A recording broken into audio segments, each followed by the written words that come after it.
कि इस मामले को एक अच्छे रंग दिया जा रहा है।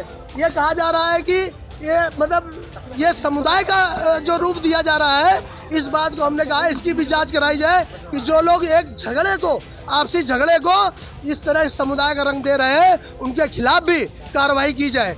प्रदेश अध्यक्ष जो जिनको अधिकार है उनको लिख रहे हैं कि जो वो दोषी है और क्योंकि उसने जघन्य अपराध किया, उसकी आंख फूट गई, एक आंख चली गई, दूसरे में 20% रह गई, 80% वो भी चली गई, तो ये तो हत्या से कम नहीं है। कानपुर में एक बार फिर से भारतीय जनता पार्टी के दो बड़े दिग्गज नेता आमने सामने आ गए हैं। इसी के साथ आरोपी भाजपा नेताओं के खिलाफ निलंबन के लिए भाजपा प्रदेश अध्यक्ष को पत्र लिखने की बात भी कही गई। कानपुर में भाजपा नेता द्वारा मेडिकल स्टोर मालिक की पिटाई के मामले में अब राजनीति लगातार बढ़ती जा रही है। इस घटना के चलते भारतीय जनता पार्टी एक बार फिर से दो गुटों में दिखाई दे रही है। एक तरफ जहां महाना गुट के नेताओं ने आरोपियों की पैरवी करने के लिए कमिश्नर ऑफिस के सामने जमकर हंगामा किया, वहीं दूसरी तरफ बीजेपी सांसद सत्यदेव पचौरी ने कहा कि कमिश्नर ऑफिस जाने वाले भाजपा नेता नहीं हो सकते। दरअसल कानपुर में बीजेपी पार्षद सौम्या शुक्ला और उनके पति पर व्यापारी के साथ मारपीट करने का आरोप लगा। अब इसके बाद 25,000 का इनामी पार्षद पति लगातार फरार है। इस घटना के बाद सिख समुदाय ने बीजेपी के खिलाफ मोर्चा खोला। वहीं दूसरी तरफ बीजेपी के महाना गुट ने पुलिस कमिश्नर के ऑफिस के बाहर जमकर हंगामा किया। सतीश महाना का निजी पीए ए शानू और राकेश तिवारी पुलिस कमिश्नर से बहस करते दिखे, पीड़ित पक्ष पर मुकदमा लिखने का दबाव बनाते दिखे। वहीं दूसरी तरफ कुछ सिख नेता कानपुर के सांसद सत्यदेव पचौरी से मिलने पहुंचे, जिसके बाद पचौरी ने पुलिस कमिश्नर को फोन करके आरोपियों पर इनाम रखने की बात पर सराहना की। क्या हमारी पार्षद क्या उस व्यक्ति को पहले से जानती थी? क्या हमारी पार्षद कोई अपराधी थी?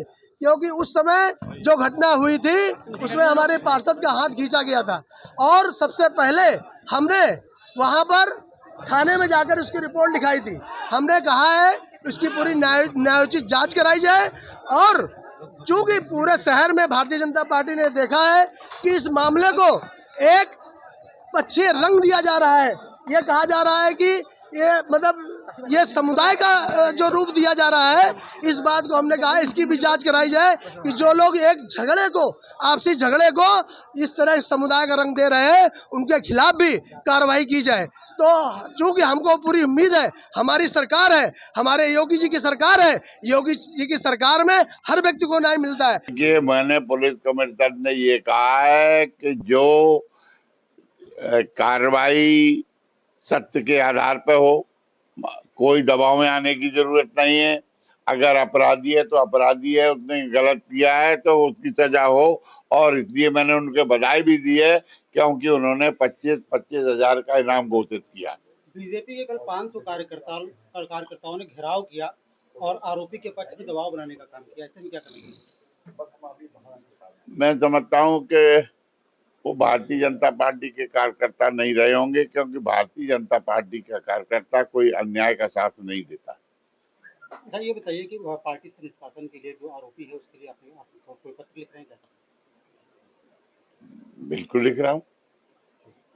क्या इसको पत्र क्या लिखा? प्रदेश अध्यक्ष जो जिनको अधिकार है उनको लिख रहे हैं कि जो वो दोषी है और क्योंकि उसने जघन्य अपराध किया, उसकी आंख फूट गई, एक आंख चली गई, दूसरे में 20% रह गई, 80% वो भी चली गई, तो ये तो हत्या से कम नहीं है।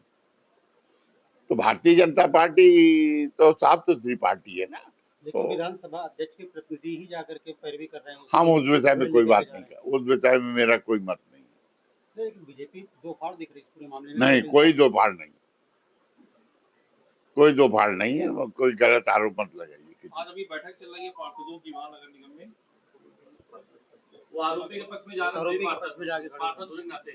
देखिए वो चाहे जो करें, लेकिन हम सत्य के साथ, ठीक, और पार्टी भी सत्य के साथ रहेगी, सरकार भी सत्य के साथ रहेगी। पार्टी के जो लोग सत्य के साथ नहीं होंगे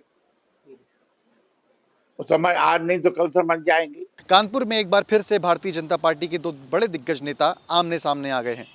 दरअसल भाजपा नेता द्वारा सिख युवक की पिटाई के मामले में जहां एक तरफ सतीश महाना के करीबी नेताओं ने कमिश्नर ऑफिस का घेराव किया, आरोपी के पक्ष में कार्रवाई करने की मांग की और साथ ही साथ पीड़ित पक्ष पर मुकदमा दर्ज करने का भी दबाव बनाया, वहीं दूसरी तरफ कुछ सिख नेता सत्यदेव पचौरी से मिलने पहुंचे, जिसके बाद उन्होंने कमिश्नर से बात करके उनकी सराहना की कि उन्होंने कैसे आरोपियों के ऊपर इनाम घोषित किया और ये भी कहा कि उनको किसी भी तरीके का कोई प्रेशर महसूस नहीं करना चाहिए।